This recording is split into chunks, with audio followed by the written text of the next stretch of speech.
Hello viewers, welcome to cinema king universe. இன்னைக்கு நம்ம வீடியோவில் 2018 வந்த பிளைண்ட் சர்ப்ரைஸ் அப்படிங்கிற ஒரு தரமான கதையை தான் பார்க்க போகிறோம். எப்படி நம்ம சேனலில் இருக்கிற மற்ற வீடியோஸ் போல இந்த கதையும் சும்மா தாறுமாறாக இருக்கும். இந்த படத்தோட பேரை நம்ம வீடியோவில் ரைட் சைட் கார்னரில் கொடுத்துருக்கேன், பார்த்தீங்கன்னா உங்களுக்கு நல்லா தெரியும். சரி, இப்போ வாங்க நம்ம வீடியோக்குள்ள போகலாம். ஆனால் அதுக்கு முன்னாடி நான் எப்பவுமே சொல்கிற மாதிரி தான், மறக்காம ஹெட்ஃபோன்ஸ் அட்ஜஸ்ட் பண்ணிக்கோங்க. அதே போல் நம்ம சேனல் இப்போ ஃபஸ்ட் பார்க்குறீங்க அப்படின்னா இந்த வீடியோ லைக் பண்ணி நம்ம சேனலை சப்ஸ்கிரைப் பண்ணிக்கோங்க. இந்த கதை ஆரம்பிச்சதும் ஒரு பொண்ணை கட்டுறாங்க. அந்த பொண்ணு காரில் போயிட்டு இருக்கா. இந்த பொண்ணு வேற யாரும் கிடையாது, இவன் தான் நம்ம ஹீரோயின். இவன் இந்த காரில் போயிட்டு இருக்கும்போது அவங்க அப்பா சொல்லிட்டு இருக்காப்ல, அம்மாடி இன்னும் கொஞ்சம் தூரம் தான், வீட்டுக்கிட்ட வந்துட்டோம், ரொம்ப நேரமா அப்பா ஓட்டிட்டு வரான்னு சொல்லி நினைக்க வேணாம். இந்த காலத்து பசங்களுக்கு பொறுப்பே கிடையாது, கண்ட மாதிரி வண்டி ஓட்டுறாங்க, நம்ம தான் பார்த்து பொறுமையாக ஓட்டிட்டு வரணும், கொஞ்சம் லேட் ஆனாலும் சேஃபாக வரணும் இல்லையா, அதனால தான் மெதுவாக வண்டி ஓட்டிட்டு வந்தேன்னு சொல்லி அவங்க அப்பா சொல்றாப்ல. அதுக்கு ஹீரோயின் சரிங்கப்பா சொல்லி சொல்ல, அதுக்கப்புறம் பார்த்தா எங்க வீட்டான வந்துடுறாங்க. வந்தது உங்க அப்பா இறங்கி வாமா வீடு வந்துருச்சு மெதுவாக இறங்குன்னு சொல்லி சொல்ல, அதுக்கப்புறம் ஹீரோயினும் ஒரு ஸ்டிக் வச்சுட்டு இருக்காப்ல. ஆக்சுவலா நம்ம ஹீரோயின் இருக்கால, அவளுக்கு கண்ணு தெரியாது, இவ பணக்காரி விட்டு பொண்ணு தான். ஆனா இருந்தாலும் இவகிட்ட அந்த பணக்காரி அப்படிங்கிற திமிர் இருக்கவே இருக்காது, ரொம்ப எளிமையா நார்மலா இருப்பா. இப்போ இவங்க எங்கடா போயிட்டு வராங்க அப்படின்னு சொல்லி பார்த்தா டாக்டர் தான் பார்த்துட்டு வராங்க. அப்ப டாக்டர் சொல்லியிருப்பாரு, இனிமே நீங்க டைரக்டா இங்க வர வேணாம், நானே உங்க வீட்டை வந்து உங்களுக்கு ட்ரீட்மெண்ட் பண்றேன், நீங்க ஒன்னும் இவ்வளவு கஷ்டப்பட்டு வர தேவையில்லைன்னு சொல்லிட்டு அவர் சொன்னதுனால இவங்க ட்ரீட்மெண்ட் முடிச்சுட்டு இவங்க வீட்டை வந்திருக்காங்க. அதுக்கப்புறம் ஹீரோனும் அப்பா அங்கிருந்து உள்ள போக இன்னொருத்த அந்த பக்கம் ஸ்பாட்டுக்கு வரான். இவன் யாரா அப்படின்னு சொல்லி கேட்டா அங்க வேலை செய்யறான்ல அந்த வேலைக்காரன் ஒருத்தன் தான். அப்ப அதே நேரத்துல இன்னொருத்தன் காட்டுறாங்க, அவன் நம்ம ஹீரோயின் இருக்கால அவளையே பார்த்த மாதிரி இருக்கான். இவன் யாரா அப்படின்னு சொல்லி கேட்டா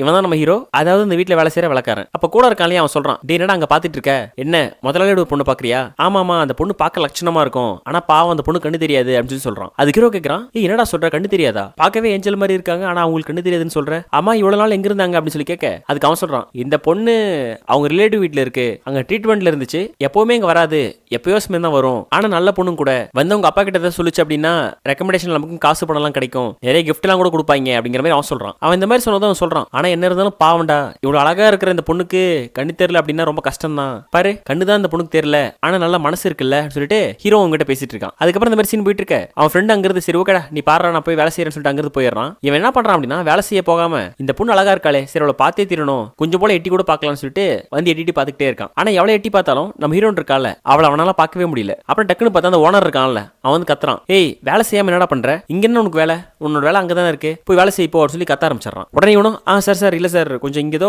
அழுக்கா இருந்துச்சு அதை கிளீன் பண்ண வந்தேன், நான் போய் அங்க பண்றேன் சார் சொல்லிட்டு ஹீரோ அங்கிருந்து பதிலடிச்சு போக, அதுக்கப்புறம் அந்த ஓனர் சொல்றான், ஒழுங்கா வேலை செய்ய மாட்டானுங்க, ஆனா சம்பளம் சொல்லி சம்பளத்தை மட்டும் கேட்பானுங்க, இவங்களாம் எங்க வச்சுட்டு வேலை வாங்குறதோ எனக்குனே வந்திருக்கானுங்க பாருன்னு சொல்லிட்டு அவன் புலம்பிக்கிட்டே அங்கிருந்து போயிட்டு இருக்கான். அவன் புலம்பிக்கிட்டே போய் கார்ல ஏற நம்ம ஹீரோ வேலை செய்யற மாதிரி இருக்கான். ஆனா அவன் திரும்பி பார்த்துக்கிட்டே இருக்கான், போறானா இல்லையா, போயிட்டானா அந்த பொண்ணு நம்ம கொஞ்சம் பார்க்கலாம், இவங்க வேற ஏஞ்சல் மாதிரி இருந்தாங்க, அதுவும் நம்ம ஃப்ரெண்ட் எல்லாம் சொல்றத பார்க்கும்போது ரொம்ப நல்லவங்க போலவும் தெரியுது, இந்த மாதிரி இருக்கவங்களும் மிஸ் பண்ணக்கூடாது, அட்லீஸ்ட் ஒரு டைம் அவங்க கிட்ட பேசிடணும்னு சொல்லிட்டு ஹீரோ மனசுல நினைச்சுக்கிட்டு அங்க வேலை செஞ்சுட்டு இருக்கான். அதுக்கப்புறம் பார்த்தா கொஞ்ச நேரம் கழிச்சு இந்த ஓனர் இருக்கான்ல அவன் அங்கிருந்து போயிடுறான். போன பிறகு யோசிக்கிறான், ஓகே இதான் சரியான நேரம், இப்ப வீட்டுல யாரும் கிடையாது, போய் நம்ம பார்த்துட்டு ஒரு சின்ன ஹாயாவது சொல்லிடணும், இல்ல பேச முடியலன்னா கொஞ்சம் பக்கமா நின்று பார்த்துடணும் அப்படின்னு சொல்லிட்டு தைரியத்தை வர வச்சுக்கிட்டு அங்கிருந்து மெதுவா வீட்டுக்கு போறோம். இந்த சீனை பார்க்கும்போது ஏன் உனக்கு ஏன் இந்த வேண்டாத வேலை, ஒருவேளை நீ போய் பார்க்கும்போது அந்த ஓனர் வந்து போட்டு பொழக்கிறதுக்கா, ஏன்டா அப்படிலாம் பண்ற அப்படிங்கிற மாதிரி தான் சொல்லணும்னு தோணுது நம்ம ஹீரோவை பார்க்கும்போது. ஆனா ஹீரோக்கு பயங்கர கியூரியஸ், இல்ல எப்படியாச்சும் ஒரு டைம் அது அவங்களை எட்டியாவது பார்த்துடணும், இல்ல ஒரு வார்த்தை பேசிடணும்னு சொல்லிட்டு ரொம்ப ஆசைப்படுறாப்ல. அதனால போய் எட்டி பார்க்கறான். இவன் ஜன்னல் கிட்ட வரைக்கும் போய் பார்க்கறான். ஆனா அங்க பார்த்தா யாருமே கிடையாது, அந்த ஹால்லையும் சரி அந்த பெட்ரூம்லயும் சரி, என்னடா யாருமே இல்ல,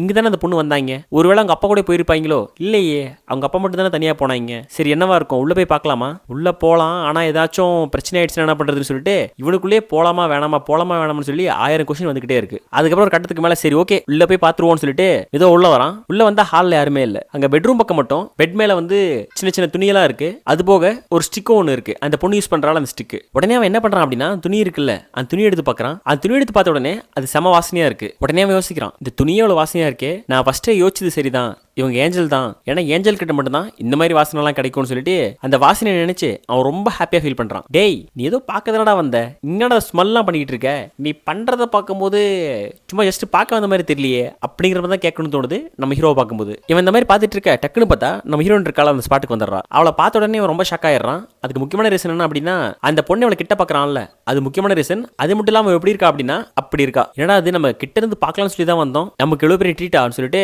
தலைவர் நம்ம ஹீரோயினை ரொம்ப ஹாப்பியா பார்த்துட்டு இருக்கான். நம்ம ஹீரோயின் வேற எதுவுமே இல்லாம இருக்கிறதுனால பாக்குற நமக்கே ஒரு மாதிரி தான் இருக்கு. பக்கத்துல இருக்கிற அவனுக்கு சொல்லவே வேணும், சரி வழி இல்ல நம்மளால கண்ட்ரோலும் பண்ண முடியல, என்னதான் பண்றதுன்னு சொல்லிட்டு அவனும் எவ்வளவு முயற்சி பண்றான், ஆனா முயற்சி பண்ணி முடியல. அதுக்கப்புறம் ஒரு கட்டத்துக்கு மேல சரி ஓகே நம்மளே செல்ஃபா பண்ணிடுவோம்னு சொல்லிட்டு நம்ம ஹீரோனை பார்த்துக்கிட்டே அவனே செல்ஃபா அவனுக்கே பண்ணிட்டு இருக்கான். இந்த மாதிரி இங்க சீன் போயிட்டு இருக்க, ஹீரோனுக்கு ஒண்ணுமே தெரியல, உள்ள ஒருத்தர் ரூம்ல இருக்கான், நம்மள பாக்குறான், இங்க மாதிரி ஒரு சம்பவம் போயிட்டு இருக்குன்னு சொல்லிட்டு அவ பாட்டு கேஷுவலா இருக்கா. தலைவர் இந்த மாதிரி பண்ணும்போது கிட்ட வந்து பாத்தெல்லாம் பண்ணிட்டு இருக்கான். இந்த மாதிரி இந்த இடத்துல சீன் போயிட்டு இருக்க அவன் அந்த மாதிரி மட்டும் தான் பண்ணிட்டு இருக்கானு சொல்லி பார்த்தா அது மட்டும் பண்றது கிடையாது. இந்த புள்ள இருக்கா இல்லையா, அவ கிட்ட வரும் ட்ரை பண்ணிட்டு இருக்கான். ஆனா நம்ம ஹீரோனுக்கு எதுவுமே தெரியல, அவ பாட்டு ரொம்ப கேஷுவலா இருக்கா. அதுக்கப்புறம் என்ன ஆகுது அப்படின்னா, என்னதான் நம்ம ஹீரோனுக்கு கண்ணு தெரியலனாலும் இந்த கண்ணு தெரியாதவங்களுக்கு சென்சிட்டிவிட்டி ரொம்ப அதிகமா இருக்குன்னு சொல்லுவாங்க. பக்கத்துல யாரா இருந்தா அப்புறம் யாராச்சும் ஏதாவது பண்ணா அப்படின்னா அவங்களால ஈஸியா கண்டுபிடிக்க முடியும் இல்லையா. அது போல நம்ம ஹீரோனை கண்டுபிடிச்சிடறா யாரோ இருக்காங்க அப்படின்னு சொல்லி. அப்ப உடனே கேட்கறா யாரும் இருக்கீங்க, யாரும் இருக்கிற மாதிரி இருக்கேன்னு சொல்லி. அதுக்கு இவனு என்ன பண்றான் அப்படின்னா குரல் கொடுக்காம சரி நம்ம இங்கிருந்து போயிடலாம், நம்ம யாராவது இருக்குன்னு தெரிய வந்துச்சு அப்படின்னா பெரிய பிரச்சனை ஆயிடும், அதோட முதலாளி நம்மள சும்மா விட மாட்டாரு அப்படின்னு சொல்லிட்டு அவன் அந்த இடத்துல இருந்து வெளியே போக ட்ரை பண்றான். ஆனா வெளியே போக ட்ரை பண்ணும்போது டக்குன்னு கை இடிச்சு கதவு டப்புன்னு சவுண்ட் கேட்டுருது. உடனே ஹீரோயின் சொன்ன மாதிரியே இங்க சொல்லுங்க, நான் கேட்டுட்டே இருக்கேன்ல, நான் அப்பவே சொன்னது கரெக்ட் தான், யாரோ இருக்கீங்க, யாருங்க இருக்கீங்கன்னு சொல்லி கேட்க இவனால எதுவுமே சொல்ல முடியல. ஐயோ வசமா மாட்டணும், இப்ப என்ன சொல்லி சமாளிக்கிறது, சரி ஓகே அப்படி அமைதியா இருப்போம்னு சொல்லிட்டு அவன் அமைதியாவே இருக்கான். உடனே ஹீரோயின் என்ன சொல்றா அப்படின்னா, டாக்டர் நீங்க தானா, என்ன டாக்டர் அதுக்குள்ள வந்துட்டீங்க, அங்க இப்பதான் வீட்டுக்கே வந்தோம், நான் வீட்டுக்கு வந்து இப்பதான் ரெடியா இருக்கேன், நீங்க வரேன்னு சொன்னீங்க ஆனா இவ்வளவு சீக்கிரம் வரும்னு சொல்லி நினைச்சு பார்க்கலன்னு சொல்லிட்டு இவ ட்ரீட்மெண்ட் தர வர டாக்டர் சொல்லி நினைச்சுக்கிட்டா. இவங்க இந்த கதை ஆரம்பத்திலே கார்ல வந்து இறங்குவாங்க இல்லையா, அப்போ கூட நான் சொல்லியிருப்பேன் டாக்டர் நேரடியா வீட்டுக்கே வந்து ட்ரீட்மெண்ட் தரேன்னு சொல்லியிருந்தாரு சொல்லிட்டு அப்படின்னு சொல்லி ஹீரோ நினைச்சுக்கிறா. இவன் இந்த மாதிரி சொன்னதும் ஹீரோ என்ன சொல்றான் அப்படின்னா, ஆமா ஆமாமா நான் ட்ரீட்மெண்ட் தரலாம்னு சொல்லி தான் வந்திருந்தேன், சரி வீட்டுல உங்க அப்பா தான் தேடி வந்தேன், அவர் எங்க போயிட்டாரு, அவர் காணமேன்னு சொல்லி கேட்க உடனே ஹீரோயின் சொல்றா, சார் என்ன உங்க வாய்ஸ் வேற மாதிரி இருக்கு, இது உங்க வாய்ஸ் மாதிரி இல்லையே அப்படின்னு சொல்லி. அதுக்கு உடனே இவன் என்ன சொல்றானா, இல்ல அவர் வரல, அவருக்கு பதிலாக என்ன அனுப்பிச்சு வச்சிருக்காரு, அவர் கொஞ்சம் வேலையா இருக்காரு, மேபி நாளைக்கு வருவாரு, சரி என்ன எது பார்த்துட்டு வந்துருன்னு சொல்லிட்டு அனுப்பிச்சு வச்சிருந்தாரு அப்படின்னு சொல்லி இவன் சொல்றான். உடனே ஹீரோயினும் சரி ஓகே இருங்க நான் ஒரு டைம் உங்களை ஐடென்டிஃபை பண்ணிக்கிறேன்னு சொல்லிட்டு இவ போய் தொட்டு பார்த்து ஐடென்டிஃபை பண்ணிக்கிறா. ஏன் ஹீரோயின் இந்த மாதிரி பண்றா அப்படின்னா, ஒரு டைமும் இந்த மாதிரி பண்ணி ஐடென்டிஃபை பண்ணி வச்சுக்கிட்டா அப்படின்னா அடுத்த டைம் ஈஸியா இருக்கும் இல்லையா, அந்த மாதிரி. அதாவது நம்ம கஜினி சூர்யா வந்து போட்டோ எடுத்து ஃப்ரெண்ட் எழுதி பாப்பல, அதே போல இவ தொட்டு பார்த்து ஐடென்டிஃபை பண்ணிக்கிறா. அதுக்கப்புறம் சரி ஓகே டாக்டர் நீங்க உள்ள உட்காருங்க, நான் கொஞ்சம் ரெடி ஆகிட்டு வந்துறேன்னு சொல்லிட்டு ரெடியாக இவனு சரின்னு சொல்லிட்டு வெளியே போகிற மாதிரி சொல்றான். ஆனா தலைவர் வெளியே போகாம அங்கிருந்து அவளையே பார்த்துட்டு இருக்கான். நம்ம ஹீரோனுக்கும் அப்ப நல்லா புரிஞ்சிருது டாக்டர் வெளியே போல உள்ளதா இருக்காரு, சரி ஒரு புது டாக்டரா இருக்காரு, இவர்கிட்ட நம்ம பிரச்சனையை சொல்லலாமான்னு சொல்லிட்டு அவளே யோசிக்கிறா. அப்ப அவன் கேட்கறான் ஏங்க ஒரு மாதிரியா இருக்கீங்க, என்ன பிரச்சனைன்னு சொல்லி. அது ஹீரோயின் சொல்றா, இல்ல டாக்டர் உங்க டாக்டர் சொல்லியிருப்பாரு எனக்கு என்ன ட்ரீட்மெண்ட் கொடுத்துருக்கோம் அப்படின்னு சொல்லி, அதுல ஒரு சில விஷயம் நான் சொன்னதே கிடையாது, அதை நான் உங்ககிட்ட சொல்றேன், நீங்க புதுசா வந்திருக்கீங்க, மேபி அவர்கிட்ட நான் சொல்ல தயக்கப்பட்டிருக்கலாம், ஏன்னா எங்க அப்பா கூட இருப்பாரு அதனால நான் சொல்ல மாட்டேன், பட் இப்போ நீங்க தனியா தானே இருக்கீங்க இதனால நான் உங்ககிட்ட சொல்றேன்னு சொல்லிட்டு ஹீரோயின் சில விஷயத்தை சொல்ல வரா. அவனும் என்னன்னு சொல்லி கேட்க அதுக்கு சொல்றா, இல்ல டாக்டர் எனக்கு கொஞ்சம் அந்த மாதிரி இடத்துல லைட்டா அலர்ஜி மாதிரி இருக்கு, இதை நான் அங்கேயே சொல்லியிருப்பேன், ஆனா லேடி டாக்டர் உங்க இல்ல இல்லையா, அதெல்லாம் சொல்ல கொஞ்சம் தயக்கமா இருந்துச்சு, இது என்ன பிரச்சனை சொல்லி கொஞ்சம் பாருங்களேன்னு சொல்லி அவ கேட்க அதுக்கு சொல்றான், எங்க கொஞ்சம் இதை காட்டுங்கன்னு சொல்லி கேட்க அதுக்கப்புறம் ஹீரோனு காட்ட ஆரம்பிக்கிறா. இந்த சீனை பார்க்கும்போது அங்க லேடி டாக்டர் இல்ல, ஓகே அதுக்காக இவங்கிட்டயாமா காட்டணும், சரி ஓகே என்னமோ காட்டுற சரி பார்க்கலாம்னு சொல்லி பார்த்தா இந்த சீனு சும்மா தாறுமாறா இருக்கு. அதுக்கப்புறம் அவன் சொல்றான், ஆமா நீங்க சொன்ன மாதிரி ரொம்பவே அலர்ஜி ஆயிருக்கு, ஏன் இவ்வளவு நாள் டாக்டர் காட்டாம இருந்தீங்க, இங்க பாருங்க ரொம்ப இந்த அழகான இடமே இந்த அலர்ஜியால ரொம்ப பிரச்சனையா இருக்குன்னு சொல்லிட்டு தலைவர் இந்த மாதிரி சொல்லிக்கிட்டே அப்படியே பார்த்துட்டு இருக்கான். உடனே ஹீரோயின் சரி டாக்டர் இதுக்கு என்ன வழின்னு சொல்லி கேட்க அதுக்கு சொல்றான், இருங்க ஒரு நிமிஷம் ஏதோ வாட்டர் மாதிரி உள்ள இருக்கு நான் பாக்குறேன்னு சொல்லிட்டு பார்க்க உள்ள பார்த்தா நம்ம ஹீரோயின் இருக்கா இல்லையா, அவ ஆல்ரெடி அந்த மைண்ட் தாட்ல தான் இருக்கா. அதை பார்த்து தெரிஞ்சுக்கிறான். அப்ப அவன் கேட்கறான், மேடம் ஆக்சுவலி நீங்களே அந்த மாதிரி தாட்ல அதிகமா இருக்கீங்கன்னு நினைக்கிறேன், கொஞ்சம் இதுக்கு ட்ரீட்மெண்ட் வேற ஒன்று இருக்கு, அது இப்போ பண்ணிடலாம், அதை பண்ணி முடிச்சுட்டு அப்புறம் இதுக்கு என்ன மெடிசனோ நான் மெடிசன் தரேன்னு சொல்ல உடனே ஹீரோயின் சொல்றா, டாக்டர் என்ன வேணா பண்ணுங்க எனக்கு இந்த பெயின் இருக்கக்கூடாது, இந்த ப்ராப்ளம் சீக்கிரமா சரியா போகணும் அப்படின்னு சொல்றா. உடனே ஹீரோவும் அப்படியே மேடம் கண்டிப்பா இந்த ப்ராப்ளத்தை நான் சால்வ் பண்ணிடுறேன்னு சொல்லிட்டு தலைவர் வச்சு வேற மாதிரி சால்வ் பண்றாப்ல. இந்த சீன்ல பார்த்தா நம்ம ஹீரோயின் டாக்டர் இந்த ட்ரீட்மெண்ட் ரொம்ப நல்லா இருக்கு, நான் இப்படிதான் எதிர்பார்த்தேன், நீங்க ரொம்ப நல்ல டாக்டரா இருக்கீங்கன்னு சொல்லிட்டு அதை என்ஜாய் பண்ணிட்டு இருக்கா. நம்ம ஹீரோ இருக்கான் இல்லையா, அவனையும் சும்மா சொல்லக்கூடாது, இதாண்டா சான்ஸ், இந்த சான்ஸ் விட்டா ஒன்றும் கிடைக்காதுன்னு சொல்லி சும்மா வச்சு வேற லெவலில் பண்ணிட்டு இருக்கான். அதுக்கப்புறம் இந்த மாதிரி அவன் தாறுமாறா வச்சு விளையாட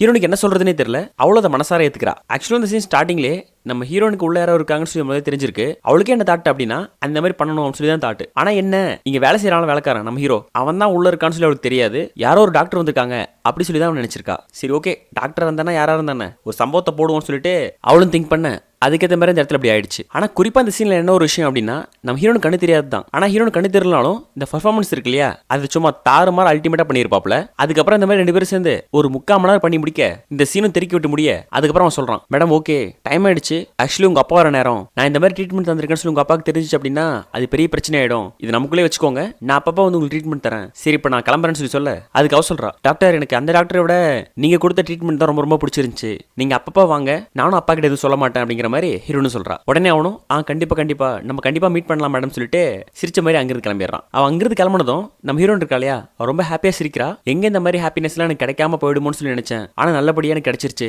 எனக்கு இப்ப ரொம்ப ஹாப்பி, நான் ரொம்ப நல்லா நிம்மதியா தூங்குவேன் அப்படிங்கிற மாதிரி ஹீரோன் சொல்ற மாதிரி காமிச்சு இந்த கதையை அப்படியே முடிச்சிடறாங்க. ஓகே ஃப்ரெண்ட்ஸ், இந்த வீடியோ உங்களுக்கு பிடிச்சிருந்தா லைக் பண்ணுங்க, சப்ஸ்கிரைப் பண்ணுங்க, இந்த கதை எப்படி இருந்துச்சு அப்படின்னு சொல்லி உங்களோட கருத்தை கமெண்ட் பாக்ஸ்ல போட்டு விடுங்க. அடுத்த வீடியோல வேற ஒரு தரமான கதையை உங்களுக்கு சந்திக்கிறேன். டேக் கேர் ஃப்ரெண்ட்ஸ், பாய்.